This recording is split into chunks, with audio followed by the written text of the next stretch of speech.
Soldat, avez-vous toujours la cible en visu? Négatif, capitaine. La cible s'est comme volatilisée. Et toujours pas de traces du reste de votre équipe? Aucune. Je demande le retrait, mon capitaine. Requête... Qu'est-ce que... Mon capitaine... Non! Soldat, répondez-moi, soldat. Que se passe-t-il, soldat?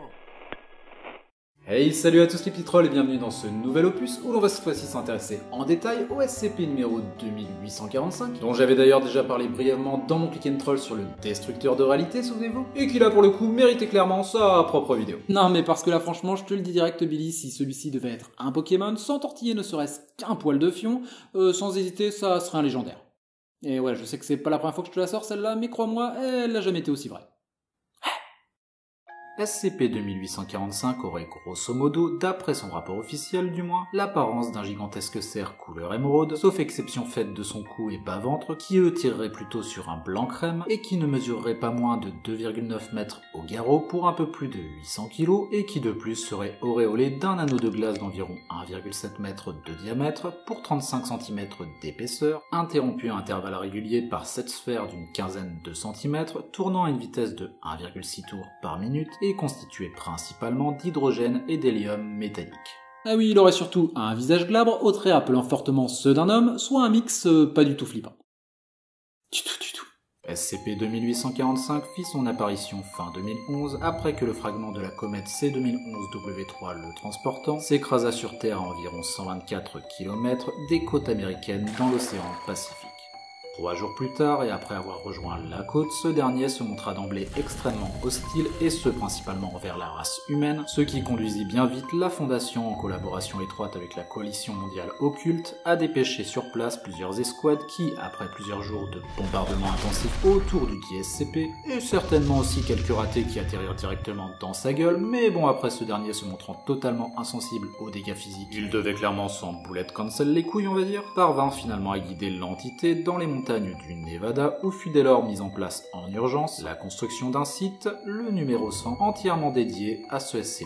Petit site en passant ne comptant pas moins que 48 membres du personnel assignés exclusivement à ce SCP et spécialement entraînés pour.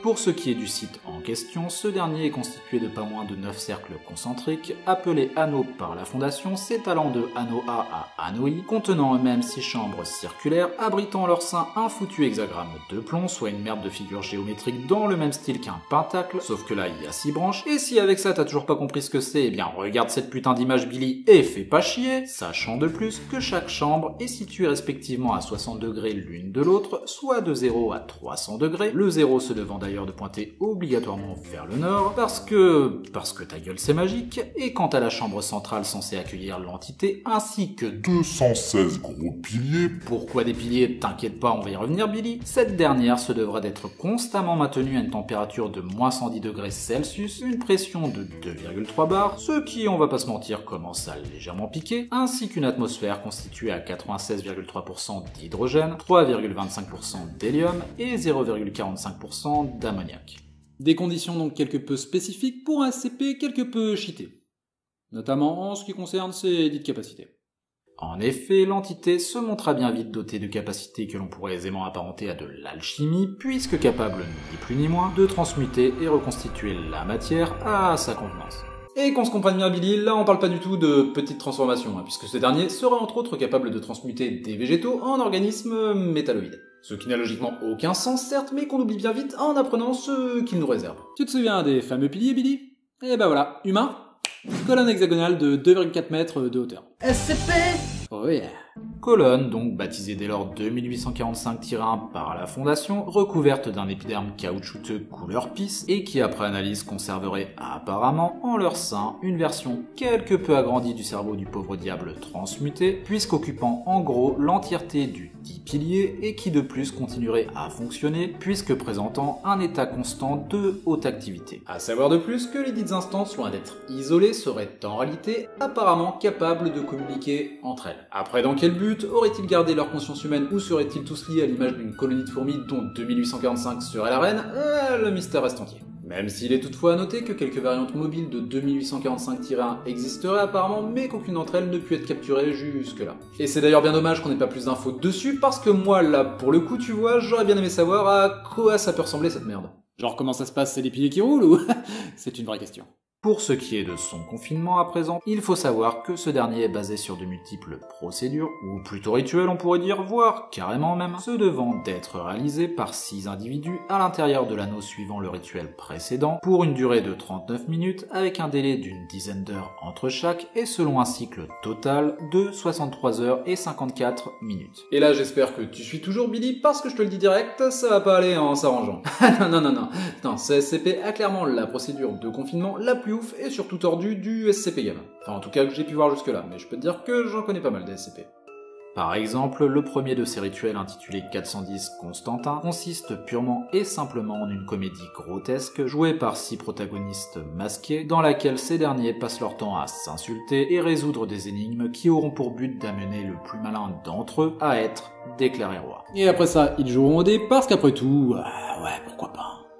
Un autre rituel consiste quant à lui à briser un rocher d'au moins 200 kg après avoir récité pieds liés un texte tout en buvant de l'huile d'olive. L'huile d'olive c'est bon pour la santé, taper comme un dératé sur un gros caillou ça fait des bras, donc après tout, ouais, pourquoi pas? Ouais ok, ce consistant à la castration d'un mec ou le sacrifice d'un nouveau-né, t'en penses quoi? Pourquoi? Non sans déconner, c'est réellement la seule vraie question qu'on peut se poser. À quoi ça sert et dans quel but, bordel à cul? Et là, attention, accroche-toi bien pour la réponse, Billy, parce qu'en réalité, rien.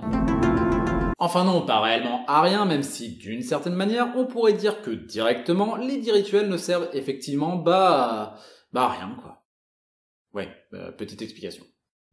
J'ai été contacté plusieurs fois à propos des procédures de confinement concernant SCP-2845 et de leur complexité. On m'a demandé si toutes les procédures étaient vraiment nécessaires et si elles ne pourraient pas être réduites ou modifiées. Et au moins une personne a affirmé qu'elles étaient, je cite, absolument ridicules. À cela, ma réponse est claire. Non, la procédure restera telle qu'elle et en aucun cas ne devra être changée, puisque tout changement impliquerait dès lors pour l'entité une possible prise de conscience et du même coup l'anéantissement de tous nos efforts menés jusqu'à présent. Soyez bien conscients que ces 10 rituels, aussi ridicules qu'ils puissent paraître, ne fonctionnent réellement que par la croyance qu'on leur octroie, et de ce fait ont bien un sens puisque permettent indirectement le confinement avec succès du dit SCP. Et laissez-moi vous dire que c'est bien ainsi que l'on enferme un dieu. Et croyez-moi, ce SCP est bien d'ordre divin, quoique la plupart de nos membres refutent ce terme. Ce dernier ne s'encombre pas de décision. Décider est une notion immuable aux créatures erratiques et inopportunes telles que nous. Tant que les rituels continuent tels quels, jamais il ne pensera ne serait-ce une seconde à s'échapper. Il se contentera de suivre la danse que nous lui avons imposée, sans jamais ne la remettre en question. Toutefois, si un seul de nos pas de danse ne suivait la cadence, alors la serrure serait brisée, et nous prendrions dès lors le risque de laisser s'échapper la bête.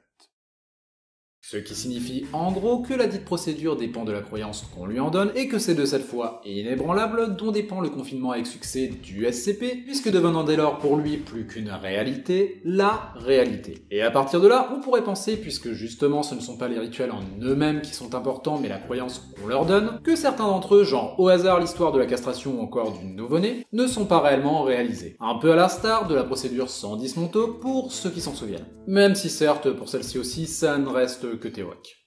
Mais bon. Enfin, en cas de brèche de confinement, parce que oui, on ne sait jamais, un protocole intitulé Abattre la Lune se devra d'être déclenché, incluant une ogive nucléaire implémentée sur site. Et pourquoi abattre la Lune? Est-ce que cela signifie que la Fondation est réellement prête à dégommer l'astre lunaire? Non, je pense pas. Et ce, pour la simple raison que, ne vivant pas dans le monde de Dragon Ball, l'humanité a clairement plus de chances de s'en sortir avec un 2845 en liberté que, sans Lune. Et ce, pour beaucoup de raisons qu'on ne va pas détailler ici. Et pour ce qui est du mot Lune, j'ai pu lire par-ci par-là que ça désignerait l'entité elle-même. Mais bon, rien d'officiellement. Ah oui, en passant pour ceux qui auraient encore un doute, oui, 2845 est bien classé Keter.